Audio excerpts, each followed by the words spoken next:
The eastern United States is in the worst drought in decades. 99% of Florida, 100% of Alabama, 1,500 wildfires, with a drinking water aquifer serving 10 million people at its lowest level in 15 years. The drought monitor is expanding every single week with no sign of stopping. Meanwhile, 2 days ago, a peer-reviewed study in Science Advances published observational data showing the Atlantic Ocean circulation system, the one responsible for delivering warmth and moisture across the entire northern hemisphere, is weakening roughly twice as fast as climate models predicted, 50% weaker by the end of this century. The last time this system failed, the consequences lasted 12 centuries.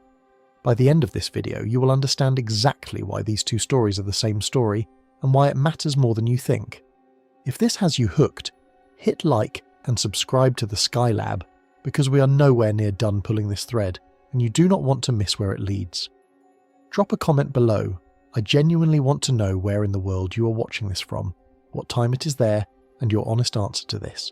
If the system responsible for delivering moisture across the entire northern hemisphere is already at its weakest point in 1,600 years, and this drought is what 3 months of disruption looks like, what will a century of it look like?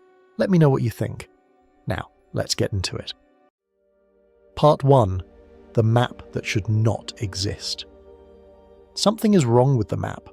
Not wrong in a subtle way, not wrong in the way that a meteorologist might flag as a minor statistical deviation and then move on. Wrong in the way that makes you stop scrolling, tilt your head and say out loud, wait, that cannot be right. Because when you pull up the United States Drought Monitor for April 15th, 2026, and you look at the state of Florida, you are not looking at a weather event. You're looking at something that rewrites your basic assumptions about what this part of the world is supposed to be. Florida is nearly solid red, not patchy red. Not red in the inland parts away from the coast where you might expect dryness to creep in. Nearly the entire state, approximately 99% of it, is currently classified as being in drought. And when you look more carefully at the shading, roughly 80% of that has hit extreme classification, what the monitor calls D3, conditions so severe they have not been recorded at this scale in Florida since 2001. 25 years, a quarter of a century. And before you tell yourself that Florida has been through dry spells before, that this is just one of those things that happens in the southeast and resolves itself by summer, let me stop you right there, because that framing misses the most important part of this story. This is not resolving. Every single week since February, the drought monitor has expanded the footprint of this event. Not contracted, not plateaued, expanded. Week after week, the red has grown darker, the boundaries have pushed outward, and the meteorological community, the people whose entire professional identity is built on not panicking, has begun using language that sounds a lot like controlled alarm. Broadcast meteorologist Jim Cantore, a person who has stood in the middle of Category 5 hurricanes without flinching, has flagged the current pattern as exceptional. That word matters. Exceptional does not mean bad. Exceptional means outside the normal category of experience. Now zoom out for a second, because the Florida number, as staggering as it is not even the full picture. Nationally, 60.05% of the lower 48 states are currently classified as experiencing drought or worse. 60%. That is not a regional problem wearing a national headline. That is a national condition wearing a regional face. And the Southeast is not a footnote in that statistic, it is the epicenter. The place from which this pattern radiates outward, the place where the signal is loudest, the place where the data is most unambiguous about the direction things are moving. Here is what makes this meteorologically strange, and I want you to hold on to this thought, because we're going to come back to it several times. Florida is not supposed to be dry. Florida receives on average more rainfall than almost any other state in the continental United States. The humidity is legendary, not as a joke, but as a genuine climatic feature of the region. Summer thunderstorms in Florida are so reliable, so predictably scheduled, that locals set their watches by them. The Everglades exist because this system delivers moisture consistently over geological timescales. The aquifer that sits beneath the peninsula is recharged by rainfall that falls on a regular, dependable basis. This is not a semi-arid state flirting with drought. This is one of the wettest, most consistently rainfall-fed regions on the continent, and it is on fire. That word, systematically, is the one I want you to carry. Because what the data shows is not a random absence of rain. It is not a coin flip that came up tails for 3 months. What the data shows is a pattern, a configured atmospheric state that has settled into place, locked in like a dial turned to the wrong frequency, and then somehow welded shut. Meteorologists have a term for this. They call it a blocking pattern. They call it pattern lock. And what it means, in plain language, is that the atmosphere, the enormous, fluid, constantly churning system that should be cycling through different configurations every few days, has gotten stuck. Think about a river. Under normal conditions, a river meanders. It curves left, it curves right. It adjusts its path based on the landscape and the pressure it encounters. Now imagine that river suddenly straightened out and froze in place. Everything upstream backs up. Everything downstream gets cut off. The flexibility that made the river, the adaptability, the movement, is gone. What you have left is not a river anymore. It is a wall. That is roughly what is happening in the atmosphere above the southeastern United States right now. The pattern that should be moving, shifting, delivering moisture on a rotating schedule has frozen into a configuration that simply does not allow rain to reach this region.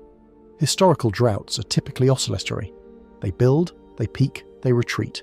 They follow cycles tied to ocean temperature patterns, to seasonal transitions, to the push and pull of large-scale atmospheric circulation. They do not continuously expand without plateau week after week during a period of the year when moisture should be increasing. And yet, here we are. The drought is not following the script, it is writing a new one. And the question that should be keeping atmospheric scientists awake at night, the question we will spend the next hour pulling apart, is why? Why hasn't this broken yet? Because the answer to that question is not just a weather story, it is not just a Florida story, or even a Southeast story.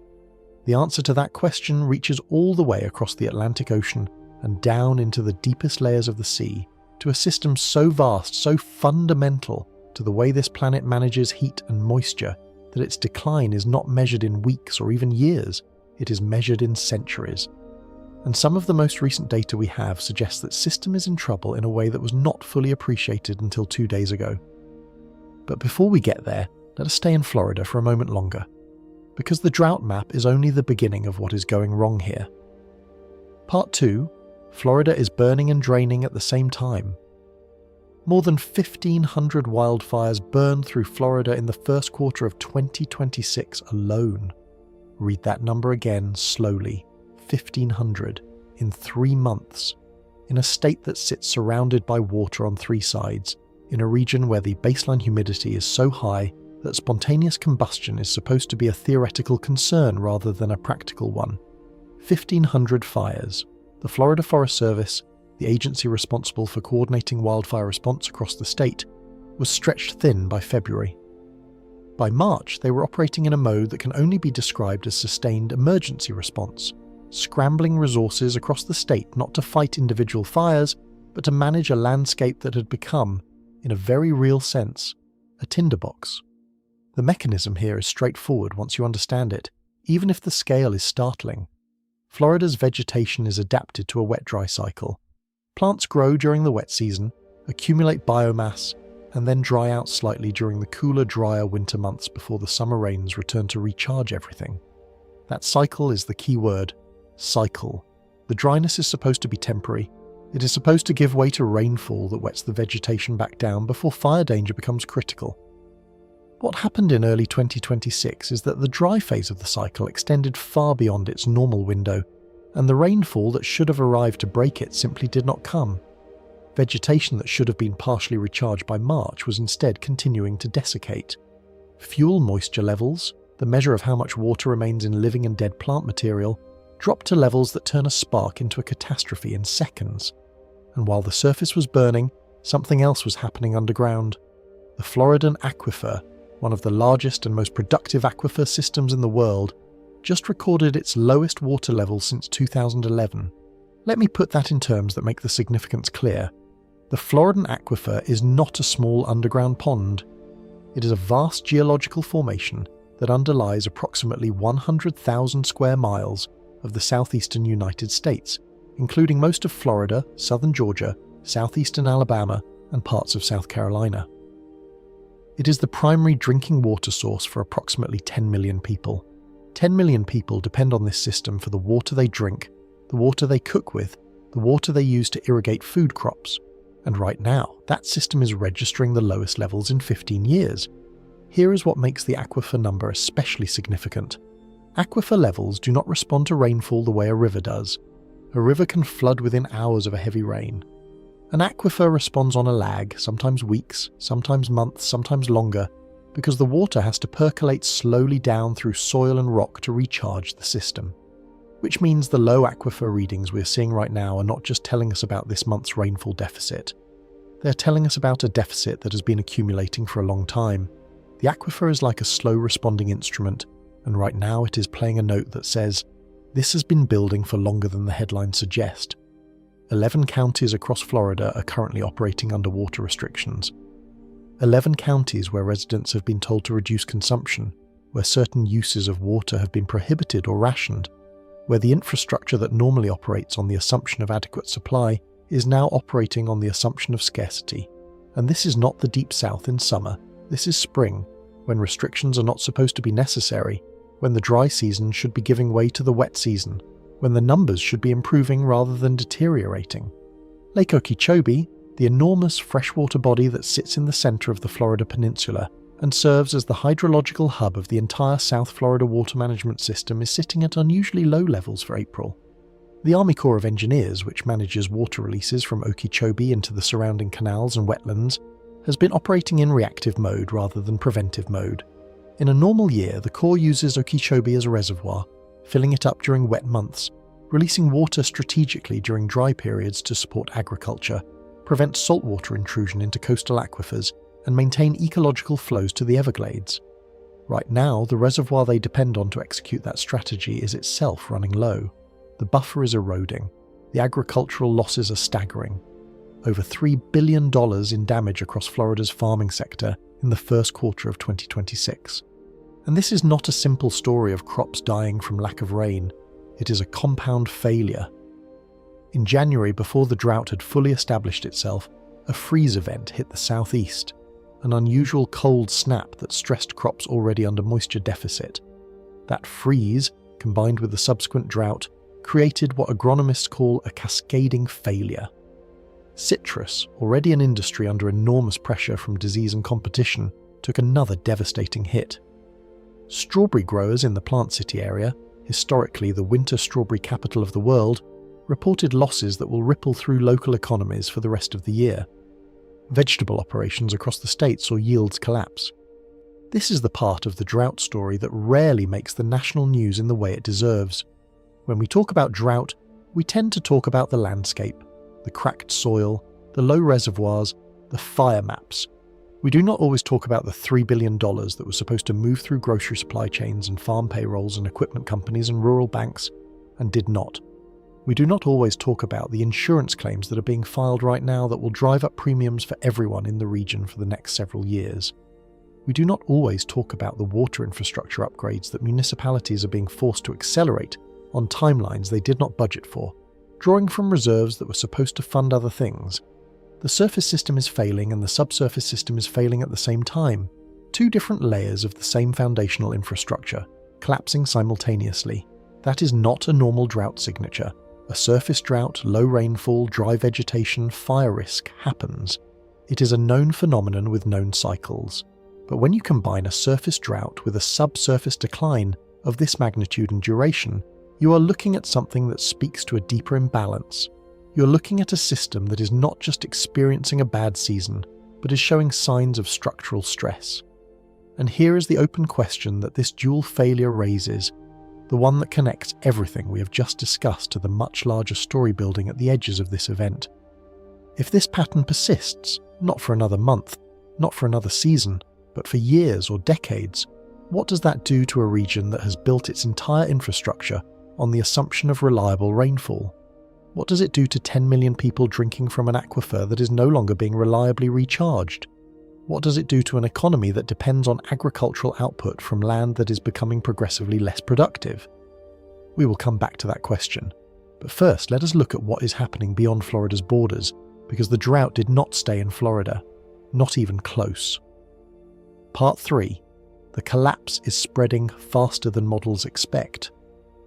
Alabama is 100% in drought, not 90%, not 95%, 100%.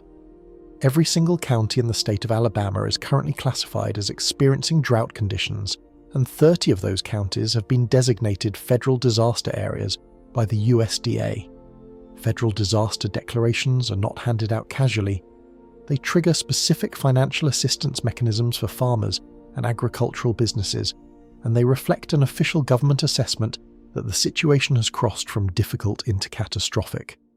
30 counties in one state, all at once.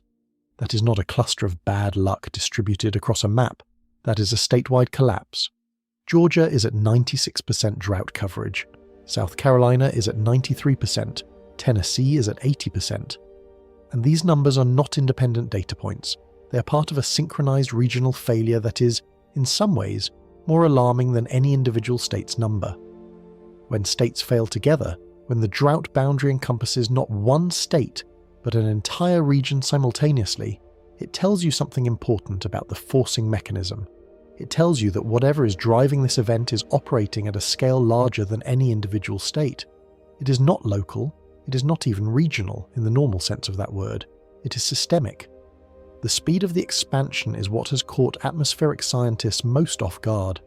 Not the severity in isolation, severe droughts happen, but the rate at which that severity has spread and intensified. When you look at the drought monitor data from February and compare it to what exists right now in April, the difference is not gradual. It is not the slow creep of dryness you might expect from a seasonal weather pattern. It is fast, anomalously fast. Systems that were designed to track drought expansion on the assumption that these events develop and spread gradually have been struggling to keep pace with the speed of this event. To put that speed in context, consider the Great Drought of 2012, the most severe nationwide drought event since the Dust Bowl, a benchmark that drought researchers have used for the past decade as the reference point for extreme conditions. At its peak, that event covered approximately 65% of the continental United States. The current trend is approaching that scale, and it is doing so in a time frame that is significantly compressed relative to how the 2012 event developed. We are not in uncharted territory yet, but we are moving in that direction faster than most models anticipated. Rainfall deficits in some parts of the southeast are running more than 5 inches below normal for the year to date. 5 inches. That sounds like a small number until you understand that 5 inches of missing rainfall is not just 5 inches of missing rainfall, it is 5 inches of missing recharge for aquifers, 5 inches of missing soil moisture for crops, 5 inches of missing input to the reservoirs that supply drinking water to millions of people. The Atlanta metropolitan area, home to over 6 million people and one of the largest urban centres in the southeast, has seen reservoir levels declining at a rate that is beginning to prompt quiet concern among water managers who are, by professional nature, not given to public alarm. Fire risk is no longer confined to Florida. The multi-state drought footprint has created a fire risk corridor that extends up through Georgia, through the Carolinas, and into Tennessee. In a normal spring, the fire season that affects the Deep South is largely over by April, as increasing moisture and rainfall reduce fuel dryness to manageable levels. This year, that transition has not happened. The fire season is extending, and the resources that states typically use to manage this risk, the firefighting equipment, the personnel, the mutual aid agreements, were already stressed by the Florida situation in Q1. There are fewer buffers available now if conditions deteriorate further. Here is the conceptual shift that this data demands, and it is subtle but important. We are trained to think about drought in terms of severity. How bad is it at any given moment? But what the current data is forcing us to confront is the significance of rate of change. The systems that support human civilization in this region, agriculture, water supply, fire management, infrastructure, were designed for a world where bad things happen gradually enough to respond to.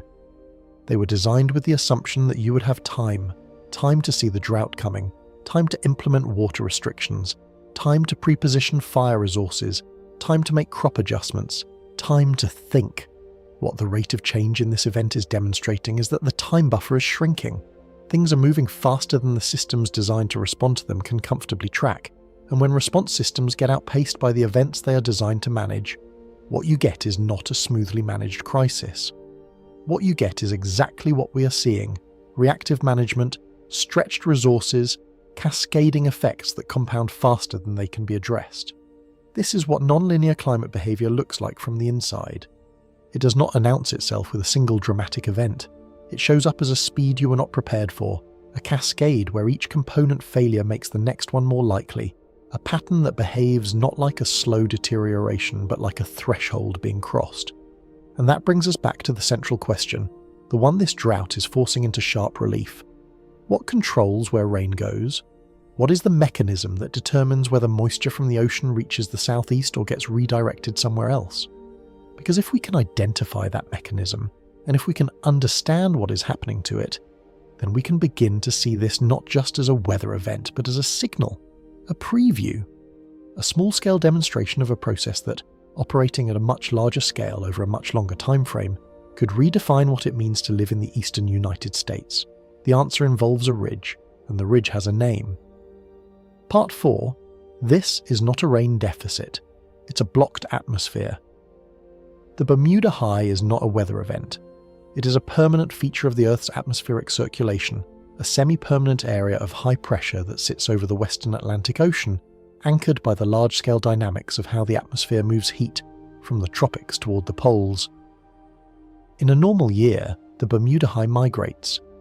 It moves north in summer, south in winter, and its position relative to the eastern United States determines, to a significant degree, how much moisture gets pulled from the Gulf of Mexico and the Atlantic Ocean into the interior of the continent. When the high is positioned correctly, it acts like a pump, drawing warm, moist air from the ocean and feeding it inland, fueling the thunderstorms and rainfall that make the southeast one of the wettest regions on the continent. Right now, the Bermuda High is not positioned correctly. It has settled into an anomalous configuration, stronger than seasonal norms, positioned in a way that is not pumping moisture into the southeast but instead is actively blocking it. Imagine you're standing at the end of a hallway trying to walk through a door. Now imagine that door has been replaced by a wall. That is roughly what the Bermuda High is doing to the moisture transport pathways that the southeast depends on. The moisture is there, it has not disappeared, but it is being blocked from reaching the region by a high-pressure ridge that is acting not as a dynamic feature of the atmosphere but as a static barrier. High-pressure systems work, atmospherically, by compressing air downward. When air descends from above, it warms. When air warms, it becomes less likely to condense into clouds. When clouds do not form, rain does not fall. This is why high-pressure systems are associated with clear skies and dry conditions. The physics of descending air simply does not favour precipitation. Under normal circumstances, this is fine. High-pressure systems come and go. They get disrupted by frontal systems moving through from the north, by tropical disturbances moving up from the south, by the general dynamism of an atmosphere that does not stay still for long. The problem is that this particular high-pressure system has not been getting disrupted. It has been staying, persisting, resisting the atmospheric mechanisms that should be moving it along. The heat and dryness are making it worse. Here is where the feedback loop becomes critical to understand. Dry soil absorbs heat differently than wet soil. Wet soil uses a portion of incoming solar energy to evaporate water, a process called evapotranspiration, which cools the surface and adds moisture to the lower atmosphere. Dry soil has no moisture to evaporate, so all of that incoming solar energy goes directly into heating the ground and the air above it. Hotter air near the surface increases the temperature differential that drives atmospheric dynamics, but in a way that, under the influence of a blocking high, tends to reinforce the high-pressure conditions rather than disrupt them. The dryness makes the atmosphere hotter. The hotter atmosphere reinforces the blocking pattern. The blocking pattern prevents rain from arriving. The absence of rain maintains the dryness. Round and round it goes. This self-reinforcing dynamic is not hypothetical. It has been observed and documented in drought events around the world, and it is one of the reasons that certain drought events, once they establish themselves in a particular configuration, are so difficult to break. They are not simply waiting for the next rain system to pass through. They are actively suppressing the atmospheric conditions that would allow a rain system to penetrate. Here is the detail that makes this drought scientifically remarkable, and it connects directly to the larger story we are building toward. We are currently in a transition period coming out of La Niña, the climate pattern associated with cooler than average sea surface temperatures in the central and eastern Pacific Ocean. La Niña has well-documented effects on precipitation patterns in the southeastern United States, and among those effects is a tendency to reduce rainfall in the southeast. So it would be easy and partially correct to point to La Niña as a contributing factor in this drought. But here is the problem with that explanation. La Niña is weakening. The ocean. Niño Index, the primary measure of ENSO conditions, has been trending toward neutral over the past several months, and as La Niña weakens, the typical expectation is that its suppression of southeast rainfall would also weaken, allowing conditions to normalize. Standard meteorological models would project an increase in rainfall probability as we move through spring 2026. That increase has not materialized. The pattern is persisting beyond the window that ENSO dynamics alone would explain. Something is holding it in place, and that something is not La Niña, because La Niña is stepping out of the picture and the drought is not following it toward the exit. This is a crucial diagnostic. When a system does not respond to the forcing mechanism that should be disrupting it, it tells you that either the forcing mechanism has changed in character, or there is a stronger forcing mechanism operating that you have not fully identified. The atmosphere, in other words, is not responding as expected. It is behaving as though something has changed in its baseline operating conditions, something that is making these blocking patterns more persistent, more resistant to disruption, more likely to lock in and stay locked. This is not rain refusing to fall. This is rain being actively systematically prevented from arriving by an atmospheric configuration that has no good reason, based on historical precedent, to be as persistent as it is. And if the regional atmosphere can do this, can redirect moisture away from one of the wettest regions on the continent for months at a time, you have to start asking what happens when the system operating at a far larger scale, the one that governs moisture transport across the entire northern hemisphere, starts doing something similar. Not for months, for decades, for centuries. You need to know about the AMOC, and a study published 2 days ago just changed how worried you should be about it. Part 5. The Bermuda High has locked into place. The Bermuda High has not simply been present this spring, it has been anchored in a way that defies the normal seasonal rhythm. High-pressure systems at this latitude are supposed to respond to the temperature gradients that shift with the seasons, migrating and adjusting as the atmosphere reconfigures itself for the transition from winter to spring. What atmospheric scientists are observing instead is a system that has effectively become unresponsive to the usual seasonal cues, a feature of the circulation that should be dynamic and flexible behaving, instead like it has been bolted to the map. The persistence is the anomaly. Duration matters enormously in atmospheric science, because the longer a blocking pattern holds, the more deeply it reinforces itself through the land surface feedbacks we discussed: the drying soil, the increased surface heating, the suppression of convective activity. Short blocking events leave behind a landscape that can recover. Extended blocking events change the underlying conditions in ways that make subsequent recovery increasingly difficult. When a blocking pattern persists for weeks, you get a drought. When it persists for months, you get what is currently happening in Florida and Alabama and Georgia. The duration crosses a threshold where the feedback loops become self-sustaining, rather than externally forced.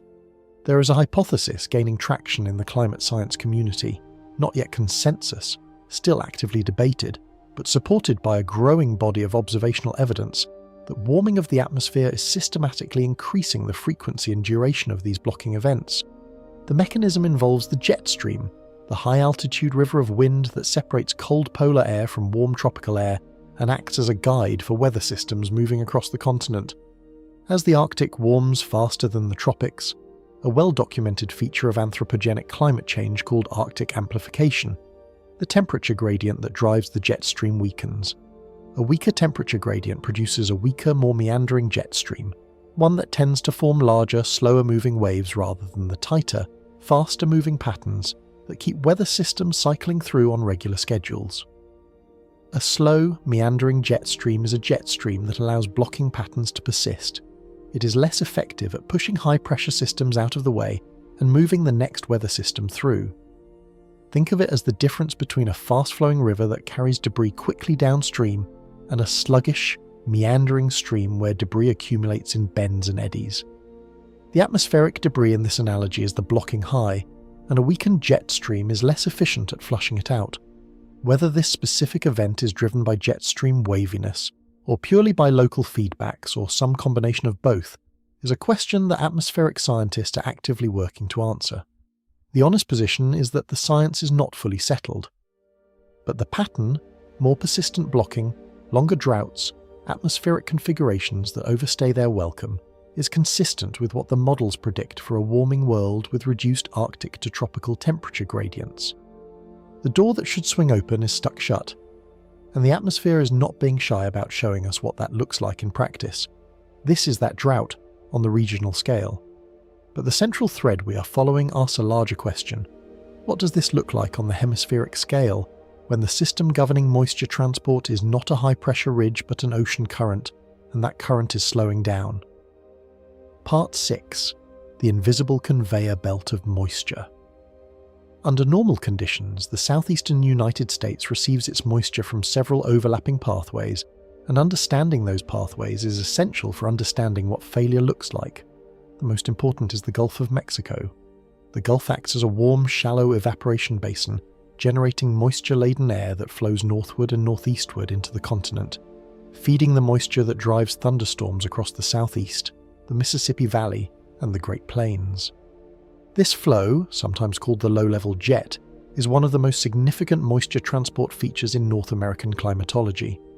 When it is functioning normally, it delivers enormous quantities of water vapor into the interior of the continent on a near-continuous basis.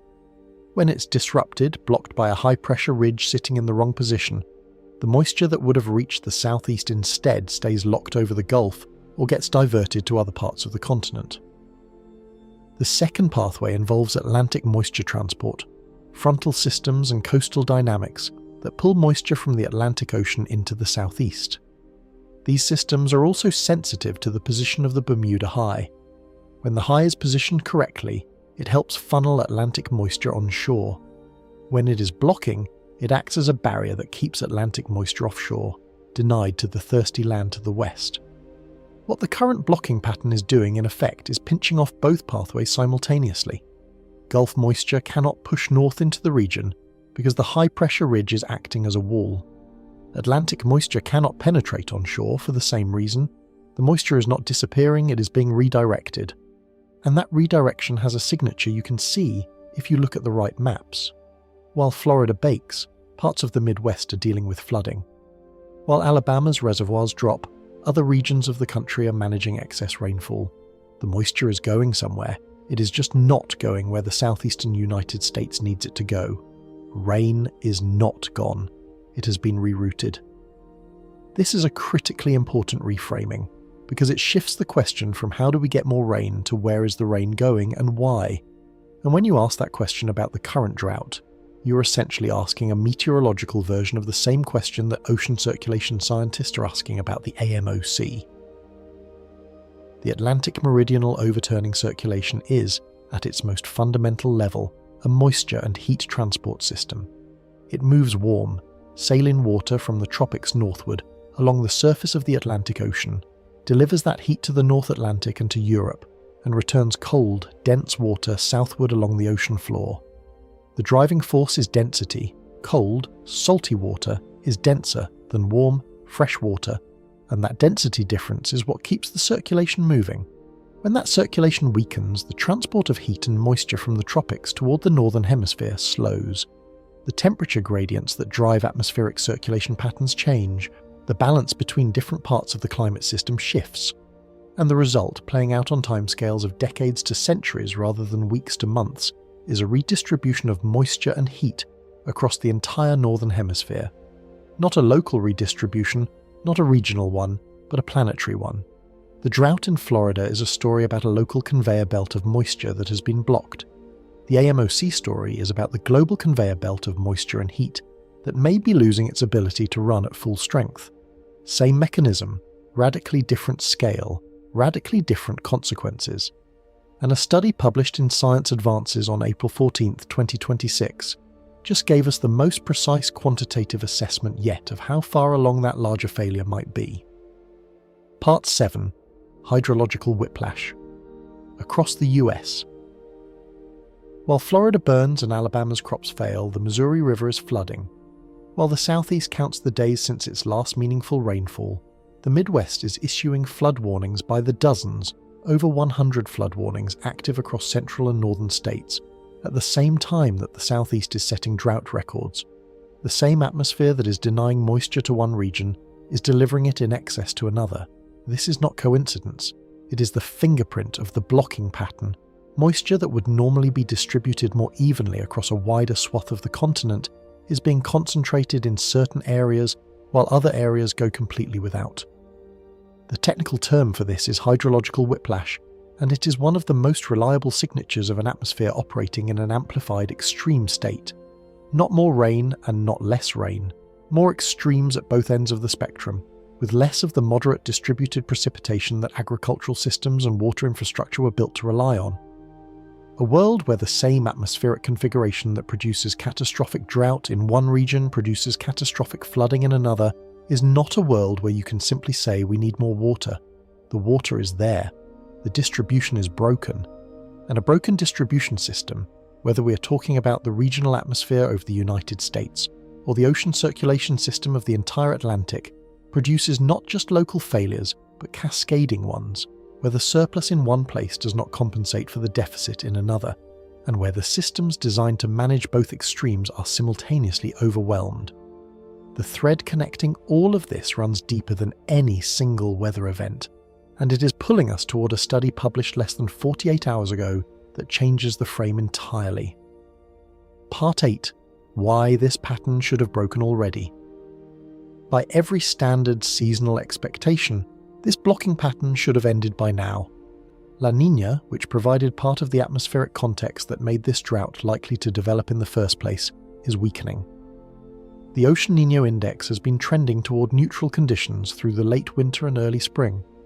In the historical record, this transition is reliably associated with a disruption of the kinds of large-scale atmospheric patterns that suppress southeast rainfall. Spring in the southeast is normally a period of increasing moisture, increasing convective activity, increasing storm frequency. The transition out of La Niña should have been tipping conditions in that direction. It has not. The pattern has held. The high-pressure ridge has remained anomalously strong. The moisture pathways have remained blocked. And when a system does not respond to the forcing you expect to disrupt it, science requires you to ask why. What is providing the additional forcing that is holding the pattern in place against the natural tendency of the atmosphere to cycle through different configurations? One candidate is ocean temperature anomalies.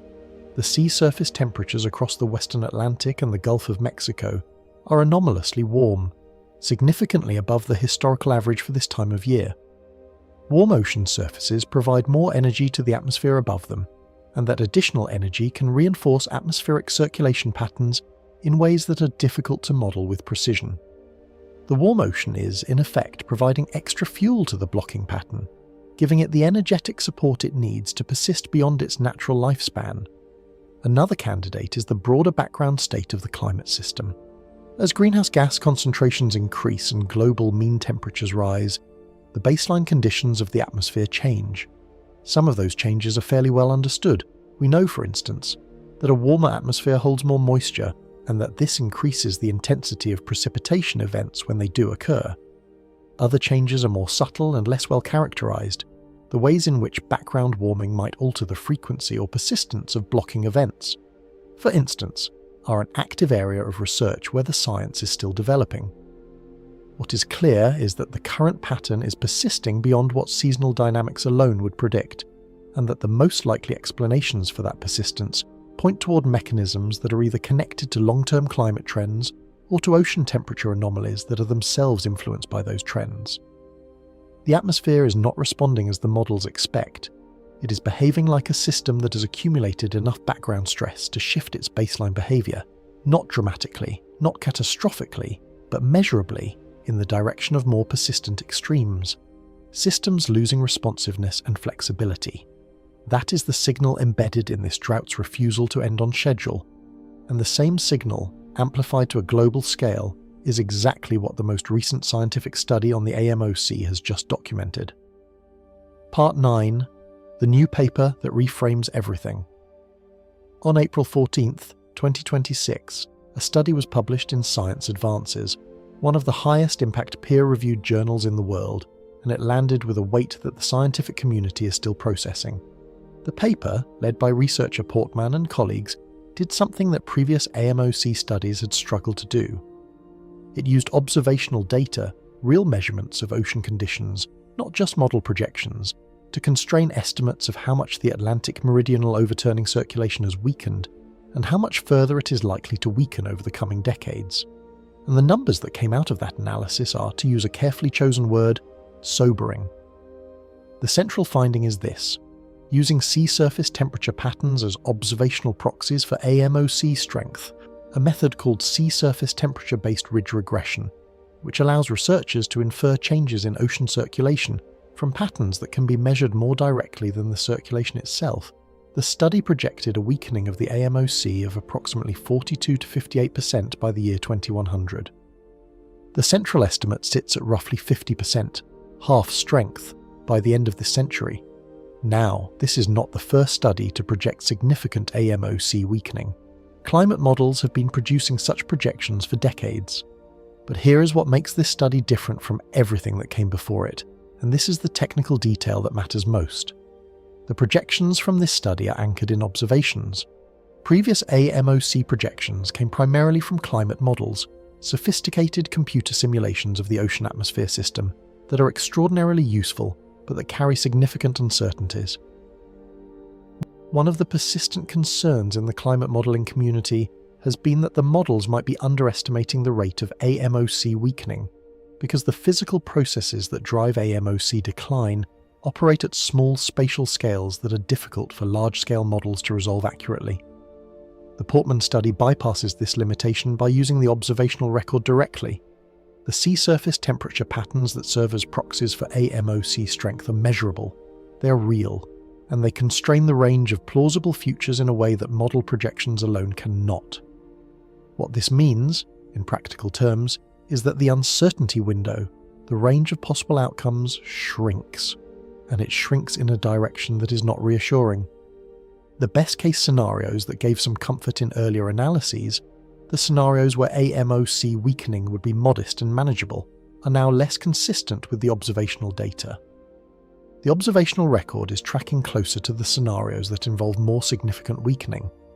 This is not a marginal adjustment to a well-established picture. This is a shift in the centre of gravity of scientific understanding. The scientific community is moving, based on this and related work, from a framing of significant AMOC weakening as a possibility to a framing of it as a trajectory, a direction being travelled, a path already underway. The question is no longer whether significant weakening will occur. The observational data suggests it already has, and is continuing. The questions now are how fast and what the consequences are when you arrive at 50% of current strength. And here is where the drought in Florida becomes not just a weather story, but a preview. If a temporary atmospheric blocking pattern can do this much damage to one of the wettest regions on the continent in a matter of months, if it can drain aquifers, drive 1,500 wildfires, devastate $3 billion worth of agriculture, and put 100% of 2 states into federal disaster status, what does a 50% reduction in the global moisture and heat transport system do over the span of a century? We're going to find out. The only question is whether we understand the question well enough to start asking it clearly. Part 10. Why this study is different. The history of AMOC science is a history of models improving and projections evolving, generally in a direction of increasing concern, but also with persistent debates about the range of possible outcomes and the reliability of different methodological approaches. The collection of global climate models used most extensively in IPCC assessments, known as CMIP6, the Sixth Coupled Model Intercomparison Project, has produced a wide range of AMOC projections, and that wide range has historically included scenarios ranging from modest weakening to more severe decline. One of the frustrating features of this spread is that it has made it difficult to communicate a clear picture of what is likely versus what is merely possible. When models disagree by a factor of 2 or 3 in their projections, policymakers and the public are left with a cloud of uncertainty rather than a clear signal. What the observational-based approach used in the Portman study does is trim that cloud. By anchoring projections to what the ocean has actually done, as recorded in sea surface temperature patterns that are measurable with high confidence, the study introduces a constraint that model comparisons alone cannot provide. The models that fall within the range consistent with the observational record are the ones that tell you something useful about the future. The models that project outcomes inconsistent with the observational record can be weighted accordingly. This is a standard methodological approach in observational science, but applying it rigorously to AMOC has required both the accumulation of sufficient observational records and the development of appropriate statistical tools. Both of those conditions appear to have been met in this work. The result is a narrowing of uncertainty that points toward the higher end of previous AMOC weakening projections. The models that had been producing relatively optimistic projections, smaller, more manageable weakening, are less consistent with the observational constraints than the models projecting more significant decline. This does not mean the most extreme scenarios are confirmed, and the study's authors are careful to emphasize the probabilistic nature of their findings, but it does mean that the distribution of likely outcomes has shifted. The center has moved. The tails matter less than the direction, and the direction is toward more weakening, not less. In the language of risk assessment, what this study does is reduce the probability-weighted importance of best-case scenarios while increasing the probability-weighted importance of scenarios in the middle and higher ranges of the projection distribution. For planning purposes, for infrastructure decisions, for agricultural systems and coastal management and water resource planning across the Northern Hemisphere, that shift matters enormously. We've been making decisions in many cases based on a range of possibilities that included significant best-case scenarios. The observational data is now telling us that those best-case scenarios deserve less weight than they have been given.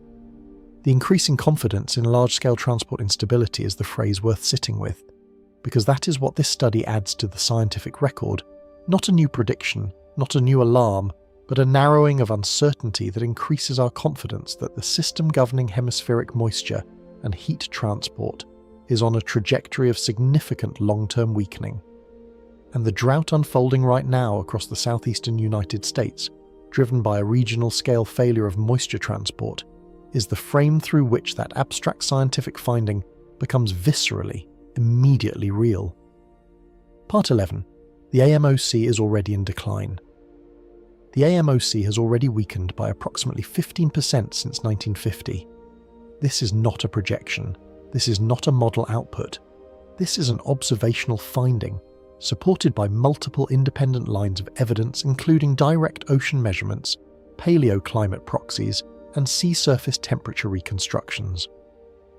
The 15% figure represents a decline that has already occurred, change that has already happened to the system that governs the distribution of heat and moisture across the North Atlantic and beyond. To put that in perspective, the AMOC at its current strength is already weaker than it has been at any point in the past 1600 years. We know this because scientists can infer past AMOC strength from ocean sediment cores and other paleoclimate archives that record signals of ocean circulation variability going back millennia. The sediment record shows that the current weakening is not part of a normal cycle of variability.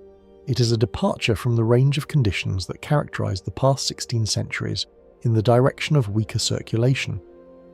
Stefan Raumstorff, one of the most prominent ocean circulation scientists in the world and a researcher who has spent decades studying AMOC dynamics, has stated publicly that he estimates more than a 50% probability of AMOC shutdown or severe weakening within this century. That is not a fringe position. Raumstorff is a mainstream, peer-reviewed scientist at the Potsdam Institute for Climate Impact Research, and his assessment is informed by the full breadth of the observational and modelling literature. When a scientist of that standing puts the probability of a major circulation disruption at greater than 50% within the century, it is worth taking seriously. This assessment converges with independent work by researchers including Peter and Suzanne Ditlevsen, whose analysis of historical AMOC data published in 2023 estimated a potential tipping point around the year 2057 within the lifetimes of most people currently alive, within the planning horizon of infrastructure being built today, within the mortgage terms of houses being bought in coastal cities right now. The 15% decline already documented, the weakest circulation in 1600 years, greater than 50% probability of significant disruption this century. These are not alarming projections about a distant future. They are observations about a system that is already in decline, already behaving in ways without historical parallel, already moving in a direction that the most current scientific evidence suggests will continue. And while that global system declines in the background, slowly, measured in decades rather than days, the southeastern United States is showing us, in compressed, accelerated form, what it looks like when the regional moisture transport system that this circulation supports gets disrupted. Not for a century, for a few months. The damage is already measured in billions of dollars and federal disaster declarations. Now multiply that by forever. Hold that thought. Part 12. The critical clarification. Before we go further, I want to be direct about something, because the credibility of everything we are discussing depends on not overclaiming. The AMOC is not causing this drought. Let me say that again, clearly, without hedging. The Atlantic Meridional overturning circulation is an ocean system operating on timescales of decades to centuries.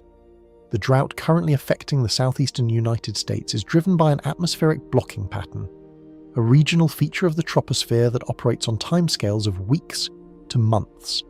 These are different systems, operating at different scales through different physical mechanisms. Drawing a direct causal line from AMOC weakening to this specific drought event would not be scientifically defensible, and I'm not going to do it. What I am doing, and what the evidence supports, is drawing an analogy. Both systems are, at their most fundamental level, transport systems. One transports moisture and heat through the ocean at hemispheric scale. The other transports moisture through the lower atmosphere at regional scale. Both are currently exhibiting anomalous behavior in the direction of reduced transport efficiency. Both are failing to deliver moisture where it should be going. The mechanisms are different, the scales are different, the timescales are different, but the category of failure is the same. The drought is not a symptom of AMOC weakening. It is a preview of what AMOC scale moisture transport failure looks like, accelerated and compressed into a regional seasonal demonstration.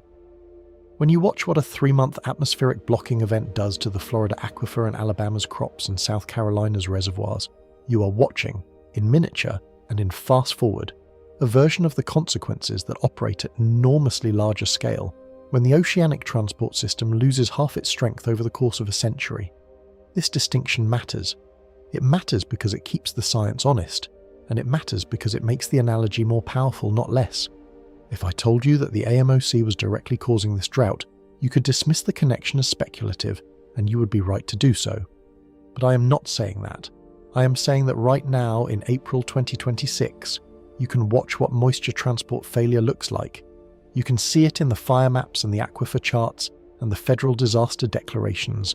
You can feel it in the crop prices and the water restrictions and the conversations happening in Atlanta about reservoir management, and the system that produced all of that has been doing it for 3 months.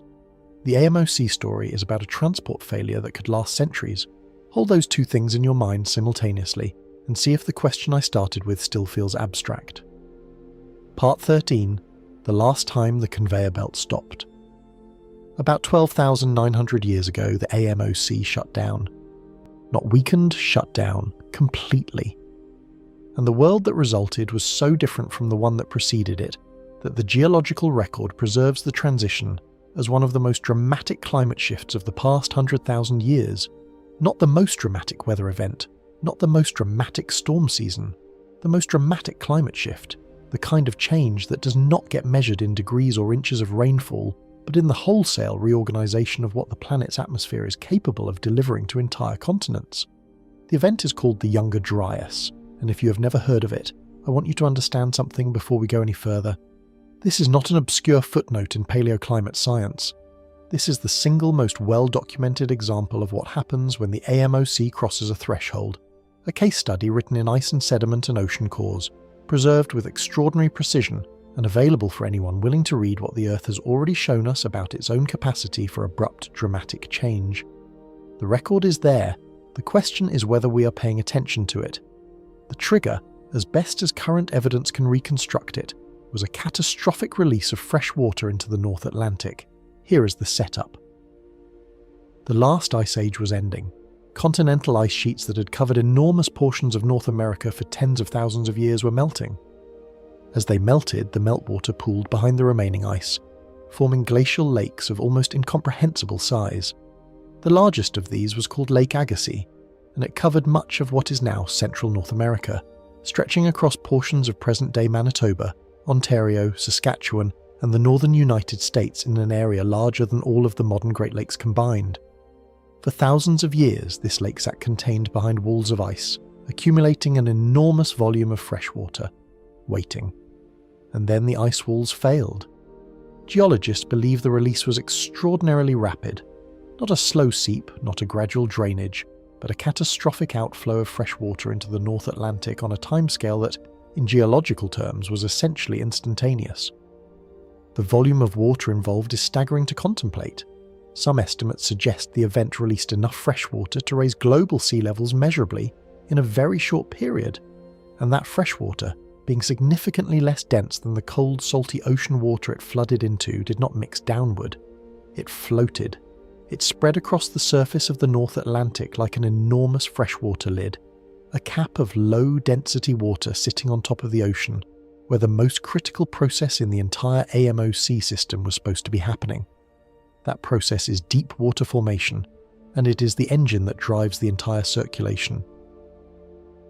In the North Atlantic, under normal conditions, the warm surface water that has travelled northward from the tropics gradually cools as it releases its heat to the atmosphere over the North Atlantic and Europe. As it cools, it becomes denser.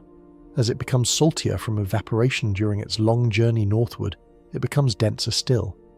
Eventually, the water becomes dense enough to sink, plunging down through the water column to the deep ocean floor, where it begins its long journey southward as a deep, cold, slow-moving return current. That sinking is what pulls more warm water northward behind it. That sinking is what keeps the conveyor belt moving. Remove the sinking and the conveyor belt stops. The fresh water from Lake Agassiz removed the sinking. A surface layer of fresh, low-density water does not sink regardless of how cold it gets, because its low salinity prevents it from ever becoming dense enough to descend.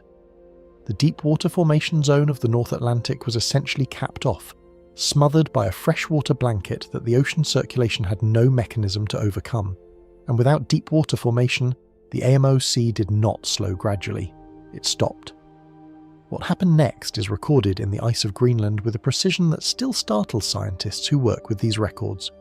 When researchers drill ice cores from the Greenland ice sheet and analyse the layers year by year, they find a chemical signature in the ice that reflects the temperature and atmospheric conditions at the time each layer was deposited. And at the Younger Dryas boundary, the change in that signature is not gradual. It is not a slope, it is a step, a sharp, abrupt transition from one climate state to another, recorded in layers separated by years rather than centuries. Some analyses suggest the most dramatic changes occurred within a decade or two. In the geological record, which typically shows climate change as slow trends playing out over thousands of years, a transition recorded in years is essentially a cliff edge. You're walking along a path and then you step off. The temperatures that followed were not subtle. Greenland cooled by up to 10 degrees Celsius. North America cooled by approximately 3 degrees on average, a number that, spread across a continent, represents a wholesale shift in what that continent's climate is capable of supporting. Glaciers that had been retreating began to advance again. The ecological communities that had been colonizing newly deglaciated land, the plants, the animals, the early human populations moving through a landscape that had been opening up for thousands of years, faced a climate that had, in the span of a single human lifetime, become fundamentally different. Not slightly different, fundamentally different. And here is the detail that I find most arresting about the Younger Dryas, the one I keep coming back to when I think about what the current AMOC data means.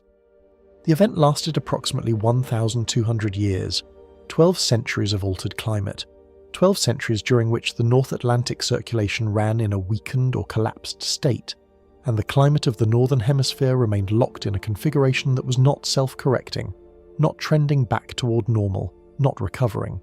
It simply persisted.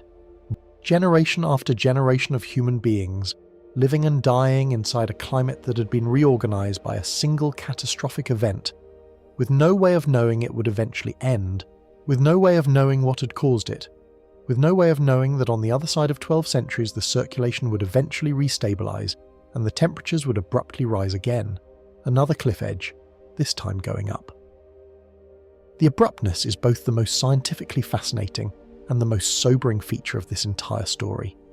We tend to think of climate change as a slow process.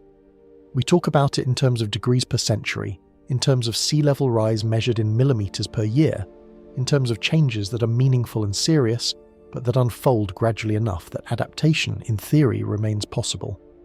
The Younger Dryas is the geological record's way of telling us that this assumption is not universally valid. The AMOC, under the right conditions, does not change gradually. It changes abruptly. It crosses a threshold, and on the other side of that threshold is a different world, not a slightly adjusted version of the previous world, but a different one, reorganized around a different set of baseline conditions maintained by its own internal feedbacks, resistant to quick recovery, and now bring it back to April 2026. Right now, in the southeastern United States, we are watching a regional moisture transport system fail. An atmospheric blocking pattern has disrupted the normal delivery of rain to one of the wettest regions on the continent, and in 3 months the consequences have accumulated to a scale measured in billions of dollars: federal disaster declarations, depleted aquifers, and 1,500 wildfires. 3 months of regional transport disruption. The Younger Dryas is telling us that the global transport system, the one operating beneath the regional atmospheric patterns, the one that has been organising hemispheric climate for 10,000 years, is capable of abrupt failure that lasts 12 centuries. We are not watching a Younger Dryas. I want to be precise about that. The trigger mechanisms are different, the rate of change is different, the starting conditions are different, but the system is the same, and the geological record is not a warning about a hypothetical future. It is documentation of something this system has already done within the span of human existence on this planet, within a time frame that ancient people lived through, in a world that was not so different from ours in the ways that matter. The AMOC has shown us what it is capable of. The question is whether we're taking that demonstration seriously. Part 14. Climate Shift on Human Timescales. When the AMOC shut down during the Younger Dryas, the temperature changes that followed were not small. But before I give you the numbers, I want to ask you to do something. I want you to set aside the instinct to contextualize these figures within your everyday experience of temperature. The instinct that makes 3 degrees sound like the difference between a jacket and a light sweater. Because that instinct, while completely natural, is precisely the cognitive trap that makes climate data so easy to underestimate. The numbers I am about to give you are not weather numbers, they are civilization numbers, and the distinction matters enormously. North America cooled by approximately 3 degrees Celsius on average, following the AMOC shutdown. 3 degrees. And I know what you're thinking because I thought the same thing the first time I encountered this figure without context. 3 degrees does not sound like much. On any given Tuesday, the temperature in your city probably swings by more than 3 degrees between morning and afternoon. But that intuition is measuring the wrong thing entirely. The 3 degrees we're talking about here is not a daily fluctuation. It is not a seasonal variation. It is a permanent shift in the average energy budget of an entire continent. A change in the baseline around which all other variation occurs. Think about what average temperature actually means for a landmass the size of North America. It means the average conditions under which crops grow or fail. It means the average conditions that determine where the frost line sits in spring, how long the growing season runs, how much of the continent's precipitation falls as rain versus snow, how quickly that snow melts in the watershed systems that supply rivers and groundwater. A 3-degree average cooling does not mean every day gets 3 degrees colder. It means the entire distribution of conditions shifts. The warm days become less warm. The cold days become colder. The frost arrives earlier in autumn and lingers later in spring. And the cumulative effect of that shifted distribution on biological systems, on water systems, on the agricultural potential of the land is not 3 times the effect of 1 degree. It is compounding. It is non-linear. It is a continent reorganizing itself around a new set of rules. Glacier advances, not in the geological sense of slow, imperceptible creep, in the observable, within a human lifetime sense of ice returning to landscapes that it had vacated. The ice sheets that had been retreating for thousands of years as the planet warmed out of the last ice age stopped retreating and began advancing again. The tree line, the boundary above which it is too cold and too harsh for trees to grow, shifted southward and downward. The ecological communities that had been moving north and uphill as conditions warmed, colonizing newly accessible land, found themselves on the wrong side of a climate that had, in the span of decades, fundamentally changed the terms of their existence. Europe experienced cooling of 2 to 6 degrees Celsius, a range that reflects significant regional variability, but that is, in every part of that range, an extraordinary departure from baseline conditions. The 2-degree end of that range is extraordinary. The 6-degree end is almost incomprehensible in terms of what it means for the land and the people living on it. To give you a reference point, the difference in average annual temperature between London and Reykjavik, Iceland is roughly 4 to 5 degrees Celsius. The Younger Dryas cooling in parts of Europe moved the effective climate of those regions by a comparable amount, not toward a slightly cooler version of themselves, but towards something that resembled a fundamentally different latitude. Agricultural land that had been productive became marginal. Marginal land became uninhabitable. The distribution of where food could be grown and where people could shelter through winter shifted dramatically, and it shifted fast. And then there is Greenland. Greenland recorded temperature drops of up to 10 degrees Celsius, 10 degrees, over the course of decades. I want you to sit with that number for a moment, because it is genuinely one of the most striking figures in all of paleoclimatology. 10 degrees of cooling, at the regional scale, in decades. The average temperature difference between a tropical rainforest and a temperate forest is roughly 10 degrees. The difference in average annual temperature between New York City and Anchorage, Alaska, is approximately 10 degrees. Greenland experienced a climate shift of that magnitude in what amounts, by geological standards, to the blink of an eye. The ice core record from Greenland does not show this as a trend. It shows it as an event, a transition so sharp that researchers can point to specific annual layers in the ice and say, here is where the world changed. The people who lived through the onset of the Younger Dryas did not, of course, have ice cores or climate records or any framework for understanding what was happening to their world at a systemic level. What they had was the experience of watching conditions change around them, faster than the accumulated ecological knowledge of their societies could have prepared them for. Hunter-gatherer communities across the Northern Hemisphere, societies whose survival depended on intimate knowledge of their local environment, on the predictability of seasonal patterns, on the reliability of the plant and animal resources that had sustained them, found themselves operating in a world that was rewriting the rules they depended on, faster than they could adapt, faster than the accumulated wisdom of generations could fully account for. And here is what I want you to register about that. Hunter-gatherer societies by nature are remarkably adaptive. They do not have the infrastructure dependencies that modern civilization has, the fixed cities, the permanent agricultural systems, the water treatment plants, the power grids, the food distribution networks that depend on consistent climate conditions at multiple points along their supply chains simultaneously. A hunter-gatherer community facing deteriorating conditions in one region can, in principle, move. They carry their technology with them. Their knowledge base is distributed across people rather than embedded in fixed infrastructure. And yet the Younger Dryas cooling was fast enough and severe enough to represent a genuine crisis, even for societies with that degree of mobility and adaptability. Modern human civilization is in virtually every relevant sense less adaptable at the relevant timescales. We have built cities on coastlines using sea level projections from the past century. We have developed agricultural systems optimized for the rainfall and temperature patterns of the past several centuries. We have built water infrastructure designed around historical flow rates and aquifer recharge rates. We have established supply chains and trade networks that depend on the agricultural productivity of specific regions remaining within certain ranges. Every one of these systems carries an embedded assumption, an assumption that the climate conditions that existed when the system was designed will continue to exist within tolerable range for the lifespan of that system. The Younger Dryas is the geological record's way of telling us that this assumption has a failure mode, not a theoretical failure mode, a demonstrated, documented, physically preserved failure mode that played out across the Northern Hemisphere within the span of human existence on this planet. Driven by the same system whose current condition, the Portman study just characterized as weakening toward 50% of its current strength by the end of this century.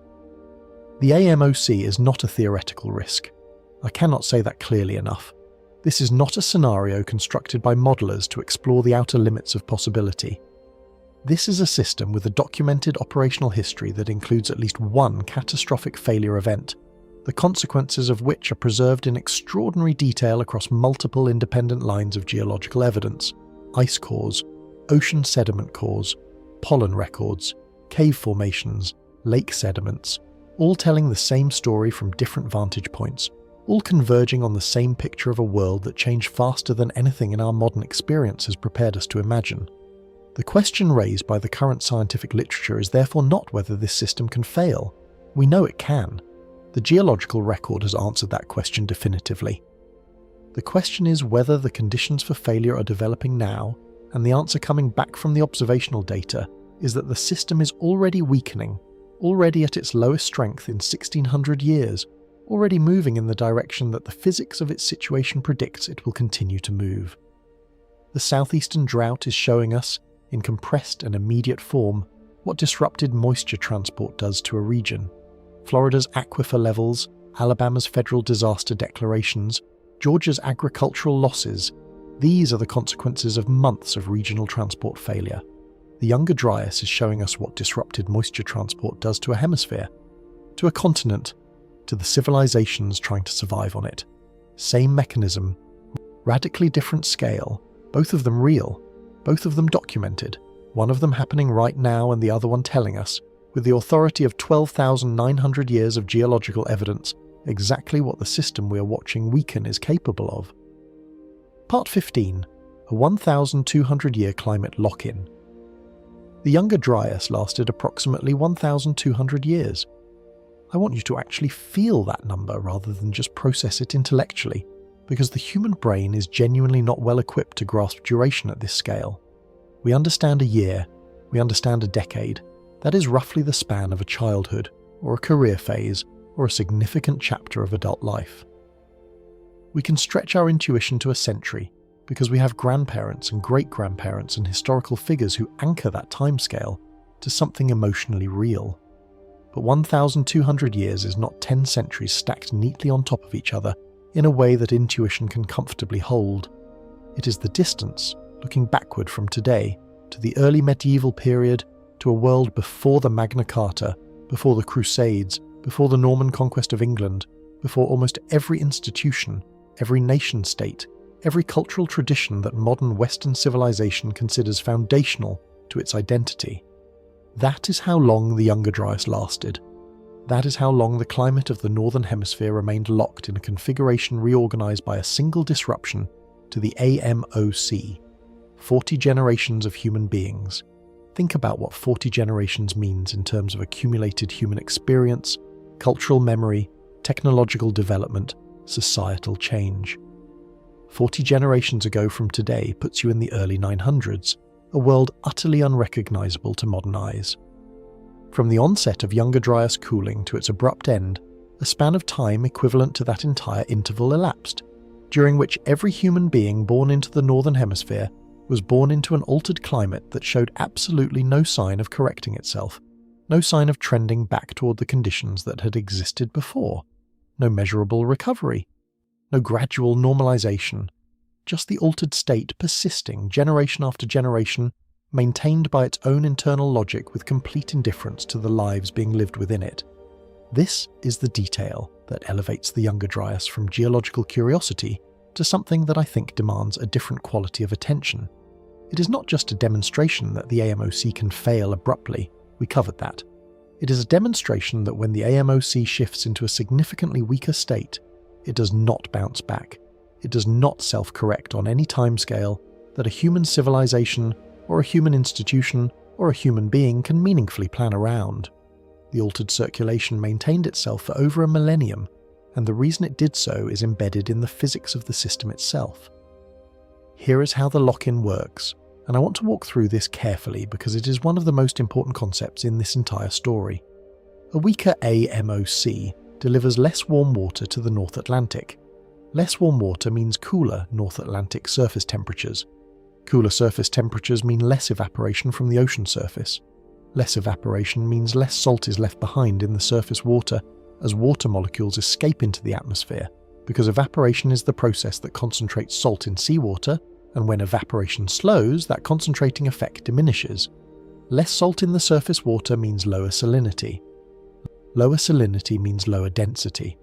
Lower density means the surface water is less likely to sink when it cools, because the sinking that drives deep water formation depends on the water being dense enough to descend through the water column, and density requires both cold temperature and high salinity. If the salinity is insufficient, the temperature alone cannot drive the sinking. And without sinking, deep water formation stalls. And without deep water formation, the AMOC stays weak. The weakened system is, in other words, maintaining the conditions that keep it weak. It is not fighting against its own weakness, it is reinforcing it. The feedback loop runs in one direction, and that direction is toward persistence of the altered state.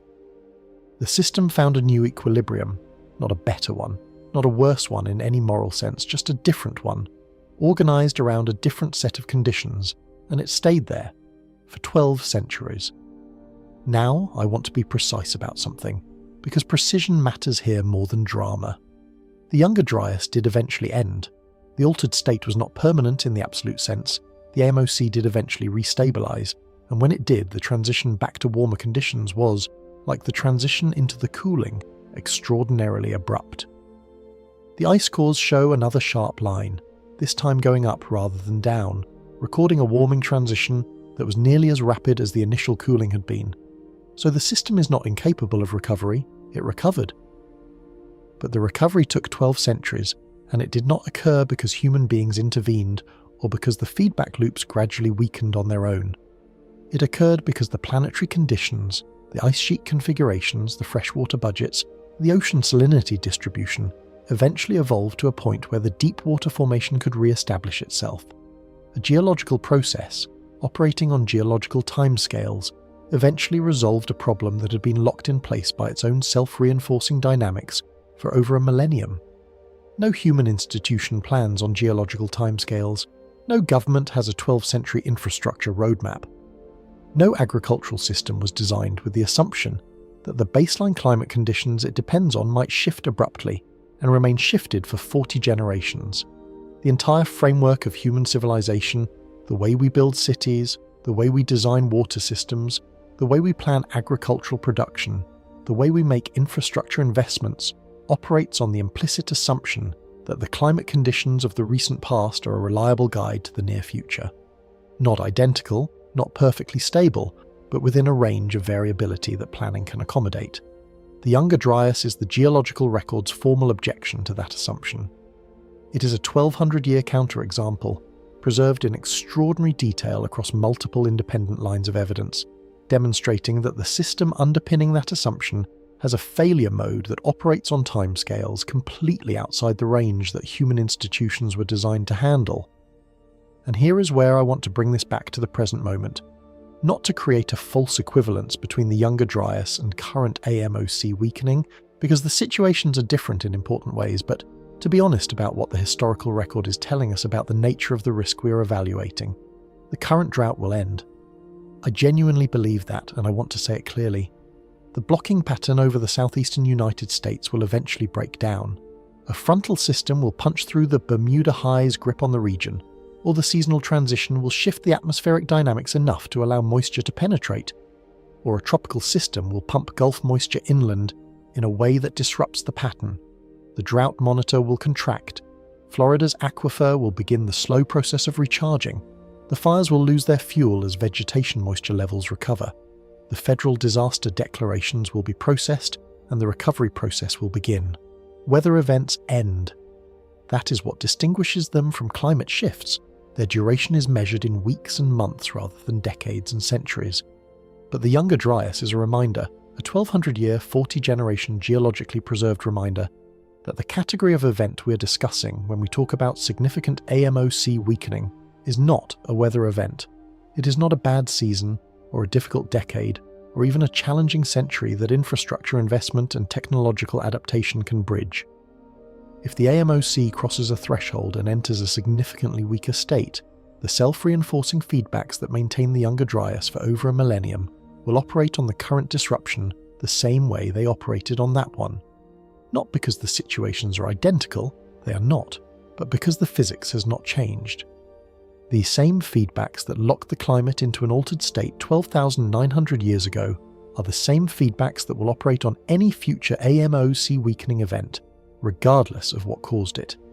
The recovery timeline, if that threshold is crossed, does not operate on the scale of a presidential administration, or a 5-year infrastructure plan, or a 30-year mortgage, or even a multi-generational national strategy.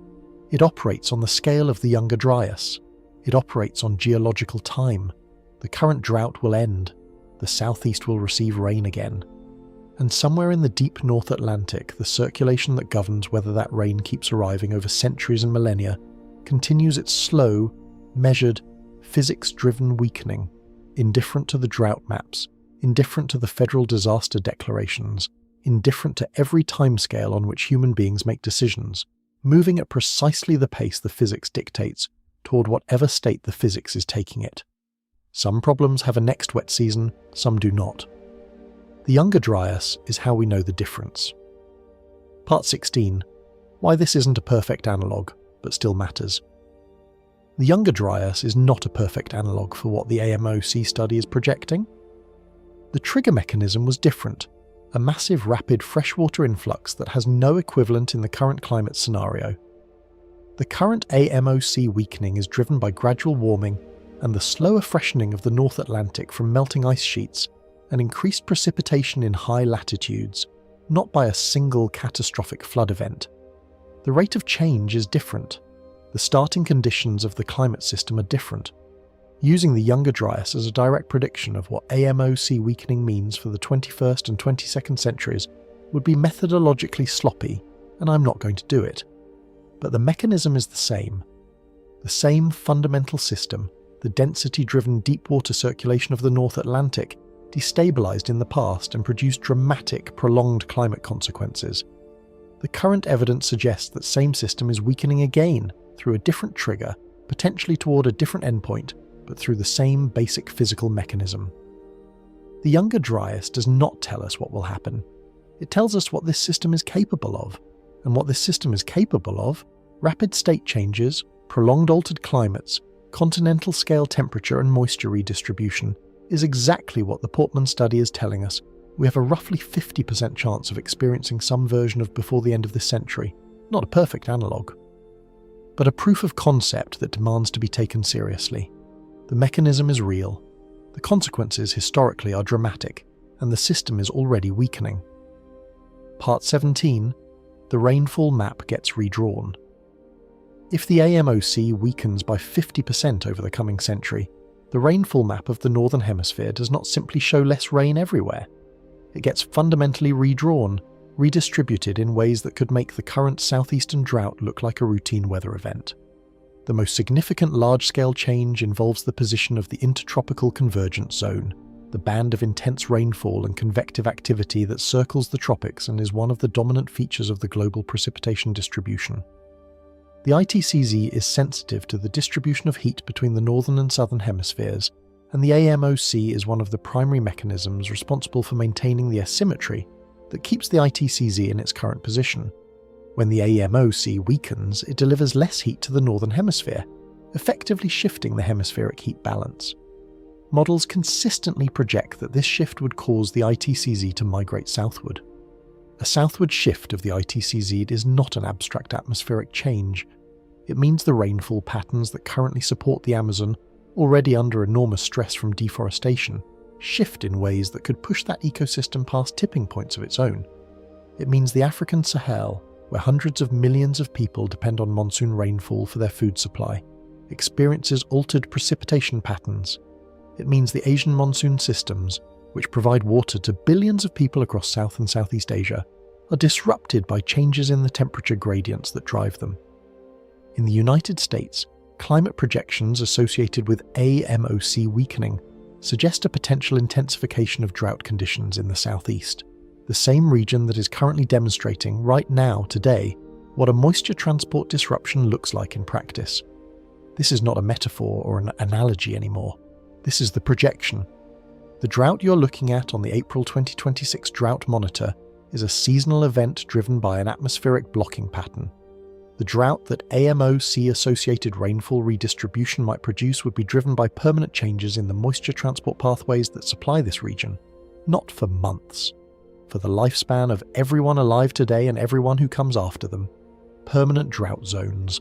Not everywhere, not uniformly, but in regions that currently rely on precipitation patterns anchored to an AMOC operating at full strength. the redistribution of rainfall under a 50% weaker circulation would create conditions that no current agricultural system, no current water infrastructure, no current urban planning framework is designed to handle. The Southeast is watching this right now in miniature. It is watching what insufficient moisture delivery does to aquifers and crop yields and fire danger, playing out over months. The larger story is about what happens when those months become decades and those decades become permanent. Part 18. The East Coast Sea Level Problem. There is a sea level consequence of AMO sea weakening that receives less attention than the rainfall redistribution story, but that is in some ways more immediately measurable and more immediately threatening to major population centres. The AMOC functions, among other things, as a mechanism for distributing ocean water across the Atlantic basin. As the warm surface current flows northward along the eastern coast of North America, it exerts a subtle but measurable effect on sea levels along the US East Coast, essentially pulling water away from the coast and out into the Atlantic. When the AMOC weakens, this effect diminishes. Water that would have been pulled offshore accumulates instead along the coast. The result is an additional sea level rise along the US East Coast that is independent of and compounded with the sea level rise driven by thermal expansion and ice melt. Current projections suggest that AMOC weakening could add approximately 0.5 to 1 metre of sea level rise to the East Coast, on top of the baseline sea level rise from other causes. In cities like New York, Boston, Miami and Norfolk, cities already managing significant flooding risks from existing sea level trends, that additional rise is not a marginal addition. It is the difference between manageable adaptation and existential infrastructure crisis. Norfolk, Virginia is already experiencing chronic flooding from tidal events, nuisance flooding that occurs without any storm, simply because the baseline sea level has risen enough to push water into low-lying areas during high tides. Miami is dealing with seawater infiltration into its freshwater aquifer as sea level rise allows saltwater to intrude inland. New York spent $50 billion in the aftermath of Hurricane Sandy developing plans for coastal protection infrastructure. Every one of those calculations, every one of those investment decisions was made with a certain range of sea level rise projections built in. If the AMOC weakens as the Portman study projects, the actual sea level rise on the East Coast could exceed those projections by an amount that invalidates the infrastructure designs currently being implemented. The drought in the southeast is showing us the landside consequences of moisture transport failure.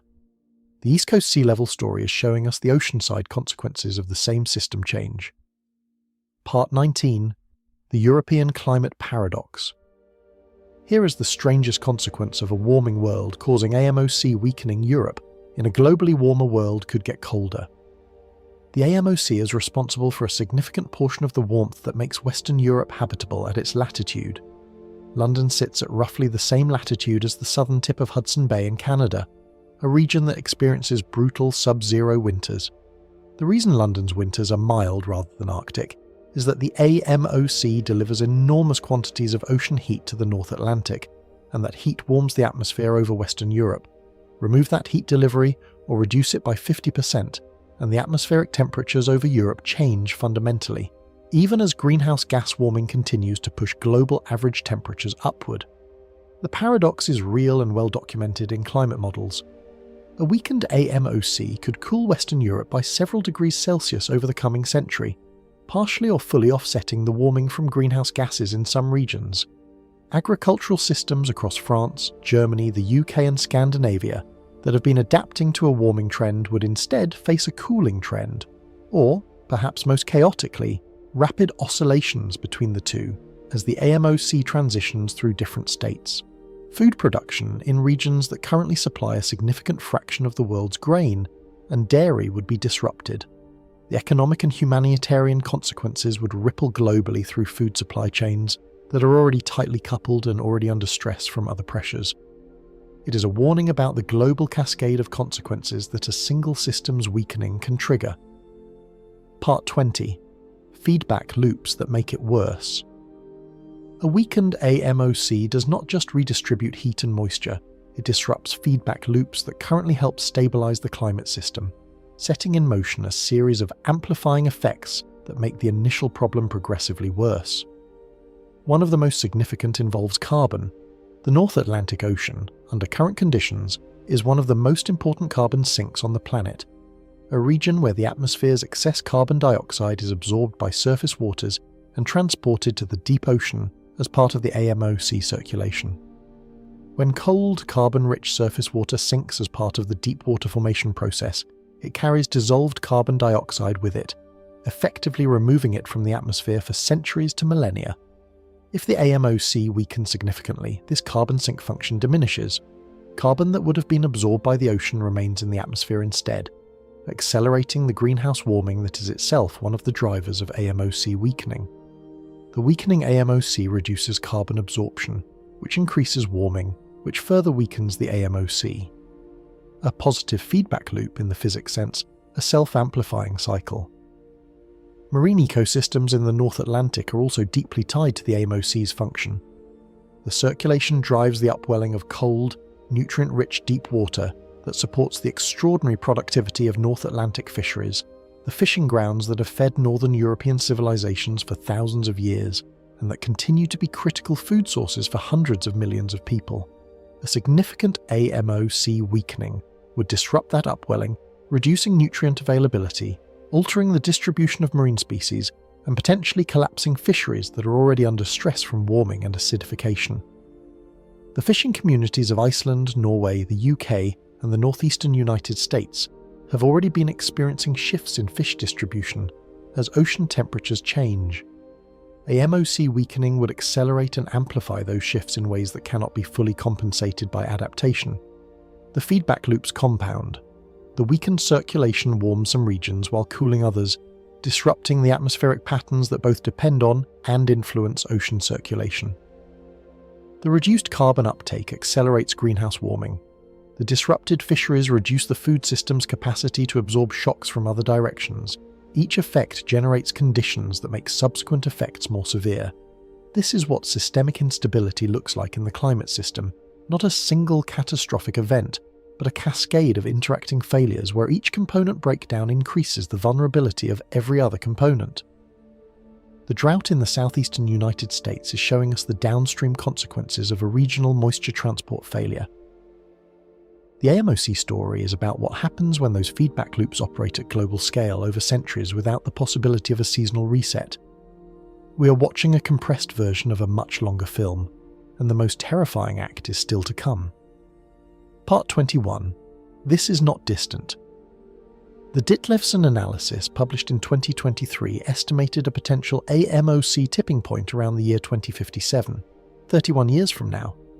Stefan Rahmstorff puts the probability of significant AMOC disruption within this century at greater than 50%. The Portman study projects a 50% weakening by 2100, with observable effects accumulating over the decades between now and then. These are not distant future timescales. They are not timescales that belong to the science fiction section of the climate conversation. 2057 is within the expected lifetimes of the majority of people currently alive. A child born today will be in their 30s when the Ditlevson tipping point estimate arrives. The infrastructure being built today, water treatment plants, coastal seawalls, agricultural irrigation systems, urban transit networks, is being designed with operational lifespans of 50 to 100 years. The buildings being constructed in Miami and Boston and Norfolk today will still be standing when the AMOC weakening projected in these studies is well underway. The mortgages being signed today on houses in low-lying coastal areas along the East Coast extend into a period when the additional sea level rise associated with AMOC weakening could make those properties functionally uninhabitable. Human beings are not naturally good at processing risk that unfolds on these timescales. We are built, evolutionarily, to respond to threats that materialize in the immediate present: the fire, the predator, the flood.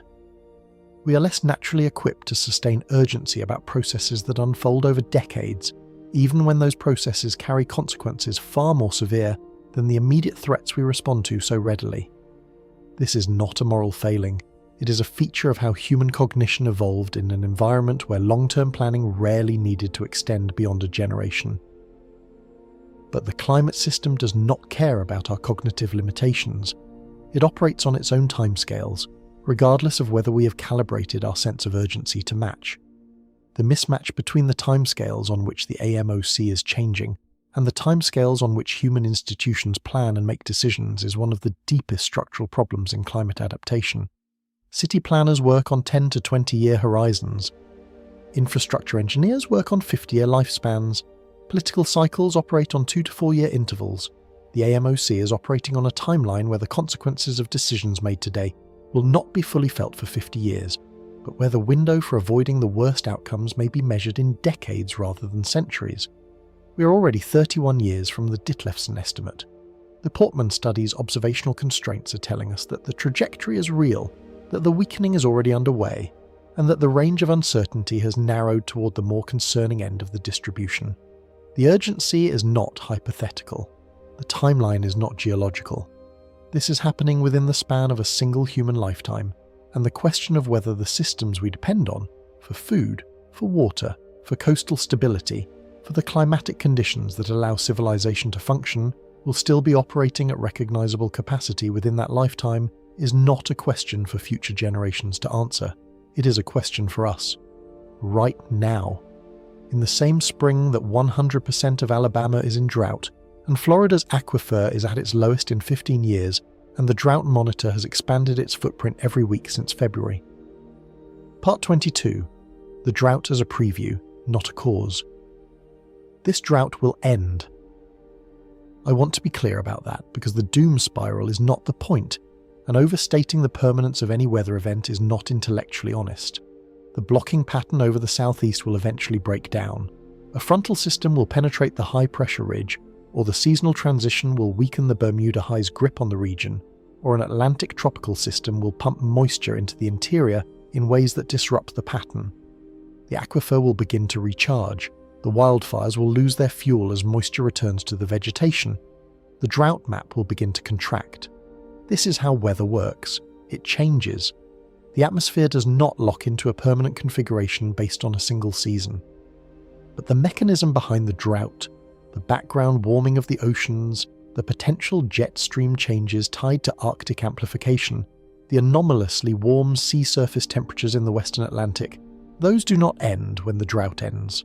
And the mechanism behind the AMOC weakening, the freshening of the North Atlantic from ice melt, the warming of polar waters, the disruption of the density gradients that drive deep water formation, that mechanism is not going to be resolved by a series of spring thunderstorms over Florida. This is the conceptual distinction that I want you to carry out of this video, because it is the one that matters most. We are living through two simultaneous stories that are connected by analogy, not by causation. Story 1 is a weather event, severe, damaging, remarkable in its persistence, but fundamentally a feature of natural variability operating in a warming climate.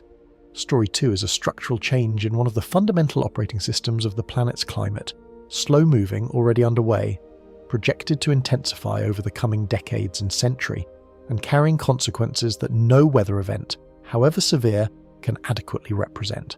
Think about it this way. If your computer is crashing, there are two possible explanations. One is a glitch, a temporary software error that resolves itself when you restart. The other is that the operating system itself is corrupted, that the crashes are a symptom of a deeper problem that will produce progressively more frequent and severe failures until the underlying issue is addressed. The drought in the southeast is a glitch, a bad one, an expensive one, a dangerous one, but a glitch. The AMOC weakening is the operating system problem. The glitches are becoming more frequent and more severe, partly because the underlying system is under increasing stress. The drought ends and the system reboots, but the next drought, and the one after that, and the pattern of atmospheric blocking events that are becoming more persistent as the background climate state changes, those are features of the corrupted operating system, not individual bugs. Understanding the difference between the glitch and the operating system failure is the difference between understanding this drought as a bad year and understanding it as a signal. The $3 billion in agricultural losses in Florida is the glitch. The trajectory of a 50% reduction in the global circulation system that governs hemispheric moisture transport is the operating system. One ends with the next wet season. The other requires a reckoning that no wet season can provide. Part 23. The pattern across recent events. If this were an isolated event, you could file it under anomaly and move on. But it is not isolated. In the summer of 2021, the Pacific Northwest, a region historically synonymous with cool maritime climate, with temperate rainforests and persistent overcast skies, baked under a heat dome that pushed temperatures in Portland, Oregon to 116 degrees Fahrenheit. 116 degrees in a city that was not built for heat, that had no baseline population experience with that kind of thermal stress. The heat dome was a blocking event, a high-pressure ridge that locked in over the region and refused to move. Hundreds of people died. Infrastructure designed for a different climate failed. In the summer of 2022, Europe experienced simultaneous record-breaking heat events across multiple countries, with the United Kingdom recording temperatures above 40 degrees Celsius for the first time in recorded history. Wildfires burned from Portugal to Greece. Rivers that had flowed through European valleys for centuries ran low enough to disrupt shipping, close power plants that depended on river water for cooling, and expose archaeological sites that had been submerged for generations. In 2023, Canada experienced its worst wildfire season in recorded history, a season so severe that the smoke reached from British Columbia to New York City, turning skies orange and pushing air quality into hazardous categories for millions of people who had never associated their region with wildfire risk. 2024 brought historic flooding to Central Europe, devastating portions of Austria, Poland and the Czech Republic. 2025 saw record-breaking heat and drought events across South Asia. And now, in April 2026, we are watching the southeastern United States approach the kind of moisture transport failure that the data said was possible in a region where the climate story should have been humidity and rain and thunderstorms, not fire maps and federal disaster declarations. The pattern is not one event. The pattern is the increasing frequency with which these events occur, the increasing simultaneity with which multiple extreme events in different parts of the world overlap in time, and the increasing duration of the blocking patterns that produce them. Weather extremes have always existed. Droughts have always happened. Heat waves are not new. But the rate at which these events are occurring, the way they are clustering in time, the way the systems that should disrupt them seem to be losing their ability to do so, this is new. This is not within the range of natural variability that characterized the past several centuries. This is the atmosphere behaving differently than it has in the period for which we have detailed records. The variability is increasing. The extremes are becoming more extreme. The blocking patterns are becoming more persistent. The systems, agricultural, hydrological, infrastructural, ecological, that were built on assumptions of a climate that operated within a certain range of natural variability, are being pushed beyond those assumptions with increasing regularity. And when systems get pushed beyond their design parameters repeatedly and progressively, they do not fail all at once in a single dramatic event. They accumulate stress, they degrade, they become progressively more fragile, more dependent on conditions remaining within narrower margins, less able to absorb the next shock. This is where the southeastern United States is right now, in April 2026. The systems are stressed, the buffers are diminished, the aquifer is low, the reservoirs are low, the agriculture is damaged, the fire risk is elevated. The next event arrives into a system that has less capacity to absorb it than the system that faced the last event. This is the pattern. Not one drought, not one heat wave, not one fire season. The progressive accumulation of stress in systems that were not designed for the world that is emerging from the background warming of the climate system, and the growing gap between the capacity of those systems to absorb shocks and the frequency with which those shocks are arriving. Part 24. Final Escalation. The Core Question. Come back to the map. April 15th, 2026. Florida, nearly solid red. Alabama, 100%. Georgia, 96%. South Carolina, 93%. 30 Alabama counties in federal disaster status. 1,500 wildfires already burned through Q1. The Floridan aquifer at its lowest since 2011. Lake Okeechobee anomalously low. 11 counties under water restrictions. $3 billion in agricultural losses, and the drought monitor expanding its footprint every single week since February. No plateau, no stabilization, just continuous, systematic expansion in the wrong direction. This is what months of moisture transport failure looks like. 3 months, 90 days, roughly. 90 days of a high-pressure ridge holding the atmosphere in a configuration that refuses to deliver the rainfall this region requires. And the consequences of those 90 days will take years to fully resolve. Aquifer recharge takes time, agricultural systems take seasons to recover, the economic ripple effects will move through supply chains and insurance markets and municipal budgets for years after the drought map has contracted back toward normal. Now hold that picture in your mind and stretch the timescale. Not 90 days, not 90 years, but a trajectory, unfolding over the coming century, in which the ocean circulation system that governs how heat and moisture are distributed across the entire northern hemisphere loses 50% of its transport capacity, not in a season. Gradually, decade by decade, as the observational record is now telling us it is already doing, and as the physics driving it continues to operate regardless of what headlines the drought is competing with.